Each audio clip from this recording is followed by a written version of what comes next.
This is kind of disgusting.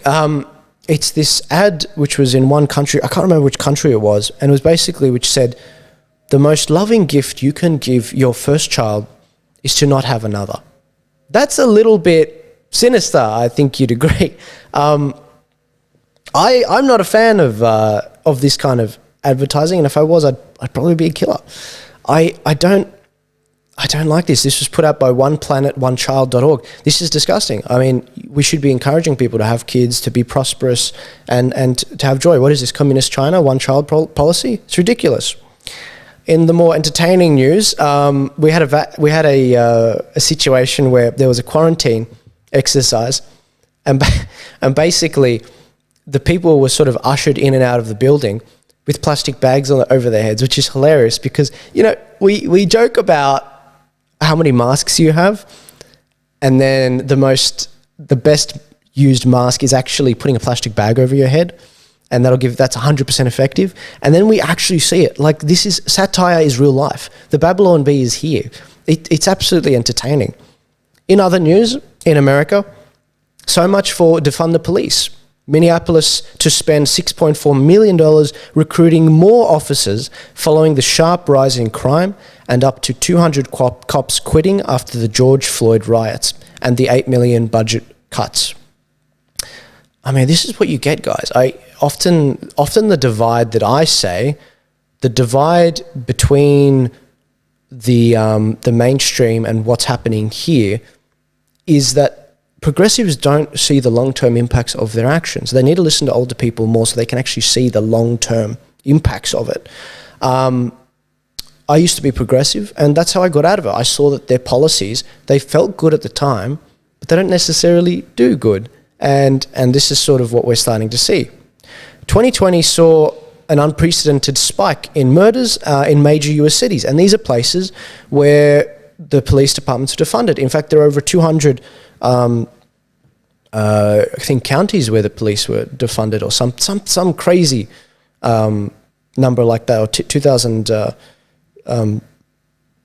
police departments, something along those lines. And you look at places like Seattle, up 74.1% murder spike. New Orleans, 61.7%. Atlanta, 57.9%. And Chicago, of all places, which is it's terrible as it is, it's up 55.5%. This is ridiculous. It's disgusting. On the topic of guns, and it's a shame Ricardo's not here, I really wanted to get his opinion on this. There is an incremental effect that we are seeing in America. They will take your guns. This is something I said when Joe Biden got in. They will take your guns. And right now, this week, mark my words, they are discussing, as I said, they're discussing ways to get rid of and put more restrictions on Americans and their guns. This is the timeline to date. 1934, it's just a tax on machine guns and silencers. 1968, it's just a ban on buying guns through the mail. 1986, it's just a ban on new machine guns. 1989, it's just a ban on importing non-sporting rifles. 1993, it's just a background check when you buy a gun from a dealer. 1994, it's just a common sense temporary ban on extra scary guns. 2014 and 2017, it's just a ban on importing Russian guns. 2021, it's just a common sense permanent ban on the most common guns in America. That's where we're at. And, you know, I don't know in detail as much about Australia's gun history, but one thing for sure is we saw that incrementalism, and it's disgusting. We should have access to this. In fact, guns rights are women's rights, and I'm a bigger feminist than most feminists, most third-wave feminists. They don't want this.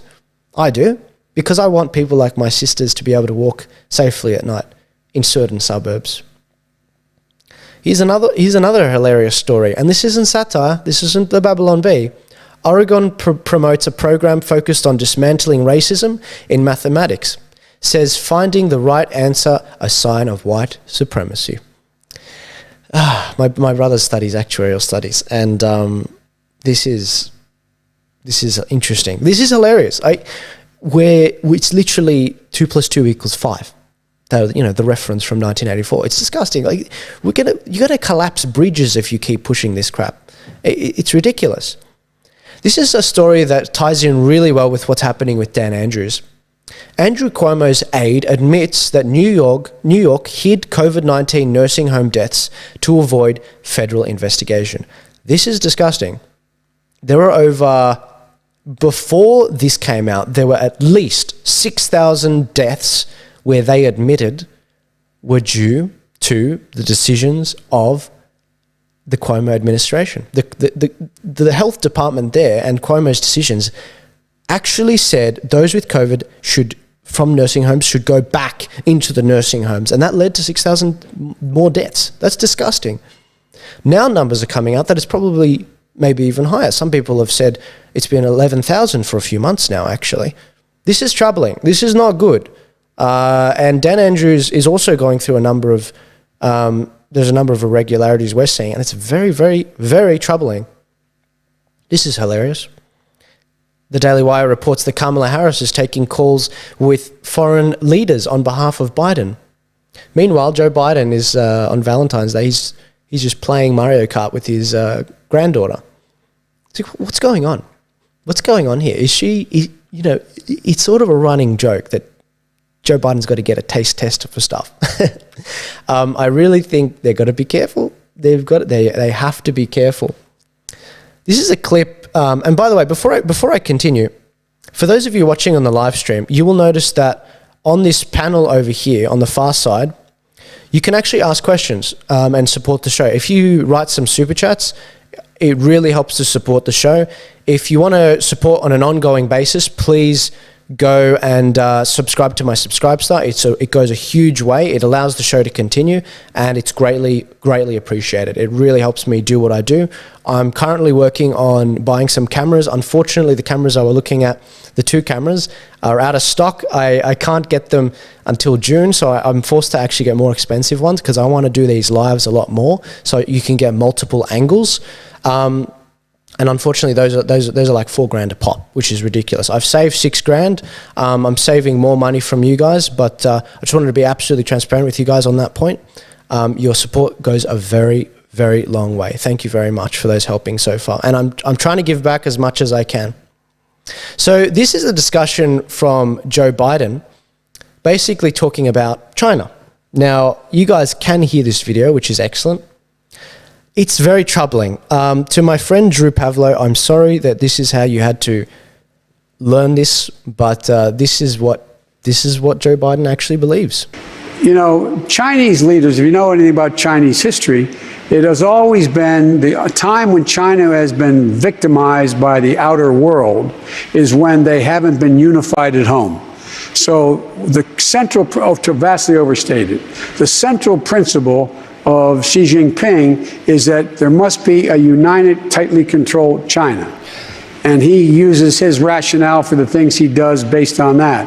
I point out to him, no American president can be sustained as a president if he doesn't reflect the values of the United States. And so the idea, I'm not going to speak out against what he's doing in Hong Kong, what he's doing with the Uyghurs in western mountains of China, and Taiwan trying to end the one China policy by making it forceful. I said, and by the way, he said he gets it. Culturally, there are different norms at each country, and their leaders are expected to follow.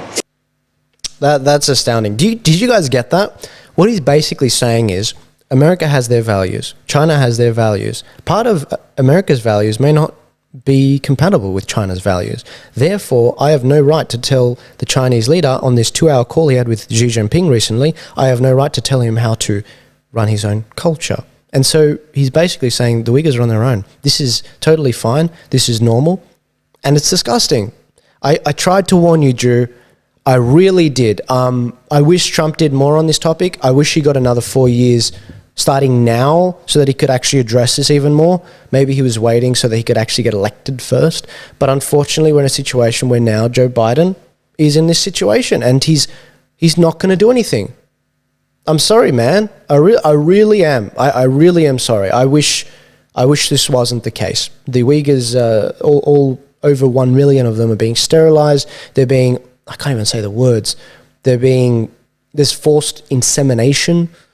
It's disgusting. It's absolutely disgusting, and I can speak more freely on this topic on Rumble. So go to Rumble, guys. You got to go to Rumble. I'll be slowly moving my stuff across to there.